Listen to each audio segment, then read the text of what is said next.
But the glass, he kept saying. Where did the glass go? The zoo director himself made Aunt Petunia a cup of strong sweet tea, where he apologized over and over again. Piers and Dudley could only gibber. As far as Harry had seen, the snake hadn't done anything except snap playfully at their heels as it passed. But by the time they were all back in Uncle Vernon's car, Dudley was telling them how it had nearly bitten off his leg, while Piers was swearing it had tried to squeeze him to death. But worst of all, for Harry at least, was Piers calming down enough to say, Harry was talking to it, weren't you, Harry? Uncle Vernon waited until Piers was safely out of the house before starting on Harry. He was so angry he could hardly speak. He managed to say, Go!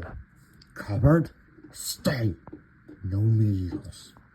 Before he collapsed into a chair, and Aunt Petunia had to run and get him a large brandy. Harry lay in his dark cupboard much later, wishing he had a watch. He didn't know what time it was, and he couldn't be sure that the Dursleys were asleep yet. Until they were, he couldn't risk sneaking into the kitchen for some food. He'd lived with the Dursleys almost 10 years.